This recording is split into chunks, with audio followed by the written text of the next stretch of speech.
Bonjour, nous voici revenus donc pour la troisième partie des vidéos consacrées à l'installation de cette fraiseuse perceuse, dans laquelle je vais vous présenter davantage plus en détail la machine elle-même et ses différents organes. Et je voudrais revenir sur le réglage de la symétrie que j'avais entrepris, donc que je l'avais montré dans la deuxième vidéo. J'ai omis un contrôle que j'ai fait donc hors vidéo, entre ces deux vidéos-là, et je vous présente le résultat que j'ai obtenu de ce contrôle qui porte sur, on va dire, la planéité de la table. Alors, hors caméra, évidemment, ça a été fait, comme je vous le disais, entre les deux vidéos. J'ai réinstallé donc mon comparateur dans la broche. Et dans les vidéos précédentes, vous avez vu que pour le contrôle que j'ai fait, c'est le comparateur qui bougeait pour mesurer à la fois l'axe Y et également l'axe X. La perpendicularité de la colonne, donc de l'axe Z, par rapport à ces axes-là. Là, le comparateur donc pour ce contrôle est resté fixe, hein, il a été fixé dans la broche, au plus près donc de l'axe Z. Hein. Et j'ai ensuite bougé la table à l'aide dans l'axe X, à l'aide donc des volants. Ici. Et je suis parti d'un point central à 0, j'ai mis le comparateur à 0, et je suis allé vers une extrémité, c'est la table en fait qui s'est positionnée vers l'extrémité gauche, et ensuite retour au point 0, vérifier que ça retombe bien au point 0, qu'il n'y ait pas de problème avec le comparateur, et je suis allé ensuite sur la droite de la table, donc c'est la table qui a bougé, qui est allée se positionner. Ça m'a permis de vérifier que comment dire, cette planéité entre guillemets, parce qu'après tout il y a aussi une autre chose qui est impliquée, c'est pas seulement le dessus de la table, mais c'est le mouvement même de la table. Hein. Donc j'ai regardé et il se trouve que je retrouve à peu près confirmé les relevés que j'avais lorsque j'ai fait les relevés précédents.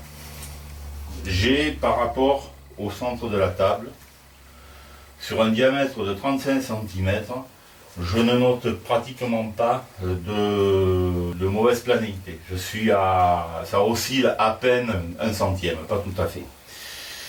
Et pour ensuite aller progressivement vers, on va dire à peu près à 10 cm des bords extrêmes de la table, à pratiquement 2 centièmes de déformation. 2 centièmes, donc comme si les bords de la table relevaient de part et d'autre. 2 centièmes, donc on va dire sur la plus grande partie de la table, sur les extrémités, à 10 cm des extrémités. Pour ensuite aller carrément à 3 centièmes lorsque je suis tout à fait en bout de table. 3 centièmes et même un peu passé. Voilà donc la déformation que j'ai notée sur la table. Est-ce que c'est la déformation du plan de la table? Est-ce que c'est lié au mouvement? Je ne sais pas. Bon, ça ne m'interpelle pas trop, étant donné que sur la plus grande partie de la table, donc sur 35 cm par rapport au centre, donc un diamètre de 35 cm, là j'ai pas de déformation, hein, c'est nickel. Ensuite, donc pour arriver à 10 cm, en résumé, là je vais arriver vers les 2 centièmes, pas tout à fait. Et ici par contre, là évidemment c'est plus relevé, on dépasse les 3 centièmes un petit peu, pas 4 centièmes, mais pas loin. Voilà donc pour ce qui est de l'aspect de la planéité de la table. Rien de bon, pour l'instant je vais voir après ce que je ferai. Je pense qu'il n'y a pas grand chose à faire. Si c'est un défaut de la table, il faut il faut la surfacer, la rectifier, mais bon, franchement, la plus grande partie de ma table, celle que j'utiliserai le plus, elle est très bonne, il n'y a pas de problème. J'ai recontrôlé, puisque je ne l'avais pas fait, au niveau de l'axe Z, de l'axe Y, hein, donc cet axe-là. Le fait d'avoir calé, certainement, d'avoir resserré le pied de la colonne, ça m'a fait améliorer, j'ai amélioré la différence. Je ne sais pas si vous vous souvenez, il y avait pratiquement je crois un petit peu plus d'un centième entre le point le plus en avant et le point le plus en arrière de la table, donc dans sa largeur. Et là, je suis quasiment quasiment aucun défaut, on est en dessous d'un demi-centième. Donc ça vaut la peine. Là, voilà, c'était correct. Alors, c'est l'avenir qui dira après quelle sont la nature du travail que je vais pouvoir faire, quelle précision, et puis également la qualité de ma connaissance et de mon savoir. Hein, parce que bon, c'est pas le tout d'avoir des machines qui précisent, il faut aussi savoir s'en servir. Voilà pour ce qui est donc des réglages, des contrôles supplémentaires que j'ai effectués sur cette table. Il y a d'autres contrôles aussi que j'aurais pu faire, c'est celui de la concentricité au niveau du foron qu'il pourrait y avoir au niveau de la broche. Je sais pas, j'ai pas contrôlé, il faut mettre dedans un outil parfait ou une pige parfaite et ensuite tourner la broche avec un comparateur et voir s'il y a du foron, tout ça. Bon, j'ai pas procédé à ce contrôle-là. Je crois que ce que je vais faire, moi, ce sont des contrôles directement en usinant, de voir si j'arrive à obtenir les pièces que je veux. Après, effectivement, si je m'aperçois un jour que je bute avec un problème de précision, ben, il sera toujours temps pour moi de trouver, si possible. Il y a une caractéristique, c'est pas vraiment une caractéristique, un défaut qui est reproché à ces fraiseuses à colonne cylindrique. Le problème, c'est la perte de l'axe Z, qui est cet axe qui passe dans la broche à la verticale, hein, pour ceux qui ne savent pas. Et sur des fraiseuses qui sont munies d'une colonne en queue d'aronde, on peut monter et descendre la tête en conservant la référence d'un point zéro qu'on aurait pu faire sur cet axe Z. Mais sur une fraiseuse perceuse à colonne cylindrique, lorsque l'on va monter la tête le long de la colonne, on va perdre cette référence, on va perdre le point zéro que l'on aurait pu faire là. Et bon, il y a des astuces que l'on peut trouver sur différents sites, notamment celui de Marc Lécuyer, pour pouvoir retrouver le point zéro qu'on aurait fait. Mais bon, il faut reconnaître qu'à ce moment-là, c'est quand même, on n'est pas dans la commodité que l'on peut avoir avec une fraiseuse, avec une colonne en queue d'aronde. On compensera, je pense, ce problème par le fait qu'il y a une grande amplitude de mouvement de la broche là. Hein. On est à peu près à 13 ou 14 cm de mouvement, presque 15 cm de mouvement de la broche. Donc en étant judicieux dans la manière d'utiliser la fraiseuse, en planifiant son travail correctement, on peut, en commençant ne serait-ce que par régler sur le point l'outil le plus long, on va arriver à, je pense, dans la plupart des situations, à ne pas avoir à lever, à coucher à la tête. Et je pense que c'est une disposition qui d'ailleurs est valable pour l'ensemble des travaux concernant sur une fraiseuse. Moins on a retouché la hauteur de la tête dans un travail, et mieux ça vaut. Donc voilà. Pour ce qui est de cette machine, je vais vous montrer en détail le phénomène, ce qui se produit lorsque l'on monte la tête. Je vais débloquer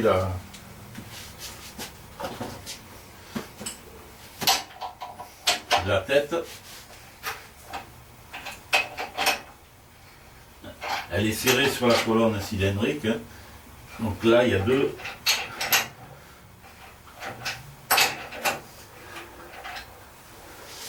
2 écrous, voilà. Voilà, là je vais donc tourner la manivelle qui va me permettre de monter ma table. Et regardez,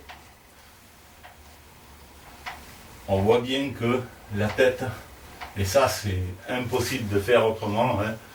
Là je la redescends, on perd toute référence et c'est surtout dans la montée.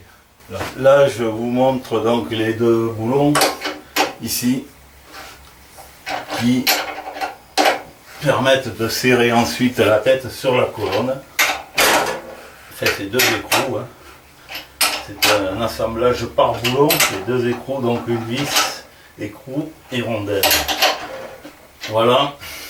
Donc là c'est très important évidemment à chaque fois que l'on a desserré la colonne pour la tête pour la montée, il est très important de la resserrer, sans quoi au démarrage on va vite voir que par un effet d'anticouple la tête va bouger, pas basculer mais pivoter, c'est pas très bon, hein. Ici vous pouvez voir donc comme sur toutes les fraiseuses, hein, il y a 2 possibilités de commander la descente de la broche, soit par la vis micrométrique qui permet d'avoir une descente précise de la colonne, de la broche, et on peut également débrayer la vis micrométrique, là le tourne dans le vide, pour l'utiliser comme on fait également pour les perceuses, hein. Voilà. Descendre comme ça, cette fois-ci il y a un ressort qui rappelle la broche. Donc ça c'est classique un peu à toutes les fraiseuses. Pour le changement de vitesse, il n'y a pas de levier de vitesse là-dessus, vous l'avez vu précédemment. Donc on ouvre le cartel. Voilà. J'enlève le volet ici. Et voici les courroies. Donc ici, je regarde si on voit bien, voilà. Ici les poulies de moteur, ici les poulies intermédiaires, et là les poulies de la broche. Vous avez 2 courroies. Et c'est en jouant sur ces différentes poulies, sur les différentes combinaisons que l'on peut obtenir les vitesses que l'on désire.